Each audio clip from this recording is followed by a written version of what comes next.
WD-40, bike chain lube, shop towel, oil resistant gloves.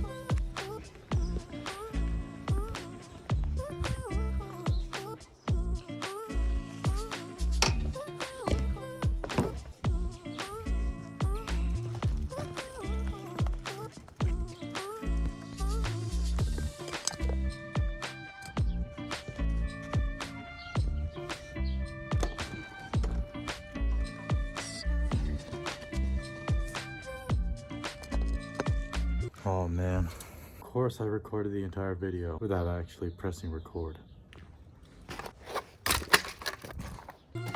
Now, as I had demonstrated before, what you're gonna wanna do is take your rag or cloth, and you're gonna want two hands. I'm obviously only using one right now.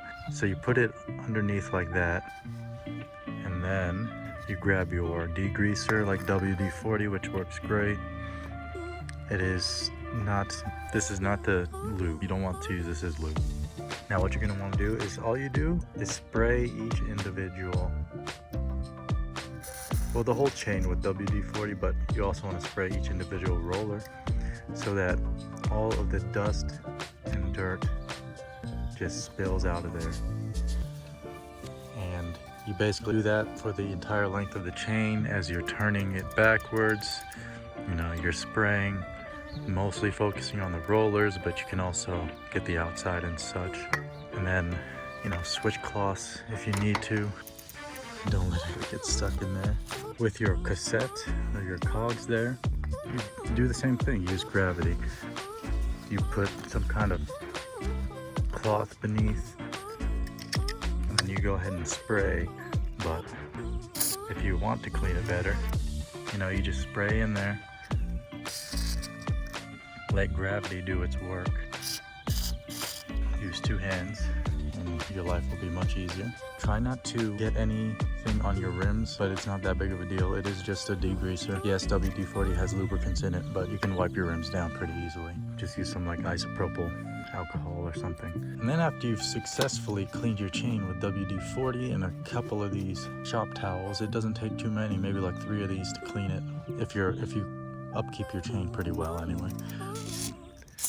I do keep this bike outside, like in the rain and snow, not directly, but it's underneath a covered patio for the most part. I'm not going to continue doing that, but I have been. That's why there's some rust going on and additional cleaning that needs to be done. It's not a big deal. And as you can see when I pull this out, you can see there is debris that just slides right off. If you're using water, of course, it would be easy to just kind of soak it and let it all fall out. And then you can probably go over with a degreaser to remove as much of that water as possible. But, I'm showing you a waterless method without using any water. And it will keep your chain just as clean as washing your bike. Then after you've gone through and you've cleaned the chain with WD-40 or any kind of degreaser, you grab any kind of bike lube. Don't trust self-cleaning. Clean with something else. Clean with the degreaser. Even if you're keeping it on your bike and you're not doing a super thorough clean, you don't want to use just this. And what you're going to want to do, for every individual chain, every individual roller rather, you're focusing on the rollers, the parts that roll over everything else. So with the rollers, what you're gonna want to do is simply, that kind of spilled out, you don't need that much, but you want to put a little bit on each roller, like 1 drop on each one, just like that. You don't need a lot, and you will want gravity to kind of do its work. The thing with this is it's wax based, so it doesn't get into the rollers quite as well as like an oil based. Now if you have a lube that's easily going into the rollers, you don't actually have to scrub it or anything. It'll just sink right in. But you see this is a wax based one. It's just sitting on top, so you're gonna kind of want to scrub it in a little bit, help it get in there. And of course you want to do this across the entire chain. I already cleaned and lubed this chain.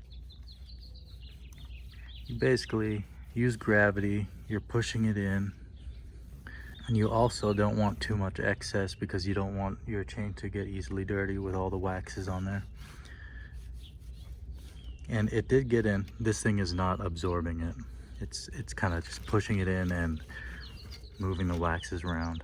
If you see any kind of debris you want to get out, go ahead and give it more sprays with WD-40. You get the idea.